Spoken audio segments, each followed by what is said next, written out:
ਮਾਮੇ ਦੀ ਉਹ ਨੂੰ ਆਈ ਸੀ ਨਹੀਂ ਉਹ ਬੇਗ ਮਤਲਬ ਉਹਦੀ ਤੇ ਉਹਨੂੰ ਕਹਿੰਦੇ ਉਹਨੂੰ ਮਿਲਣ ਚਾਹੀਦਾ ਮੈਂ ਮਿਲਣ ਆਇਆ ਬਾਬੂ ਦੇ ਇੱਥੇ ਕੋਈ ਮਿਲਿਆ ਮੁਲਿਆ ਕੋਈ ਨਹੀਂ ਬਾਰਿਸ਼ ਹੈ ਅੱਲਾ ਦੇ ਘਰ ਆਏ ਵੀ ਮੈਂ ਪੜ ਲੈਣੇ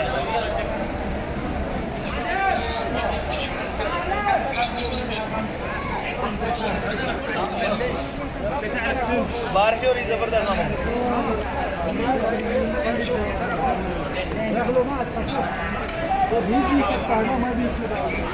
जी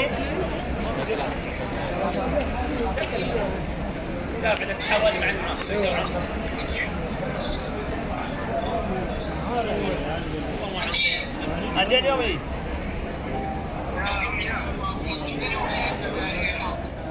हाँ जी नहीं नहीं नहीं मामू आराम बन के तो आप कर सकते हैं थले बाकी उत्ते कर सकते हैं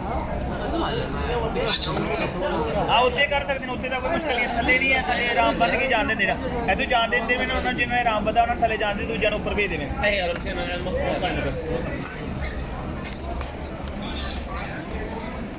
रुकिए जी मेरे फजल की नमाज पढ़ी मैं थी मामू ये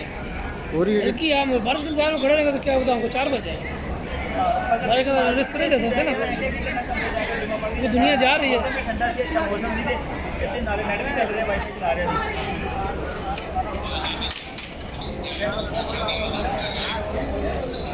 क्या बोलते हैं मैं कह इतने भाई इतने नाले मामा चलो, आके मामा कहते वैसे कहता चक्के उन्हें मिलन जाए मामा को तो मिले नहीं मिलता पकड़ के रुकी हुई है बारिश किधर है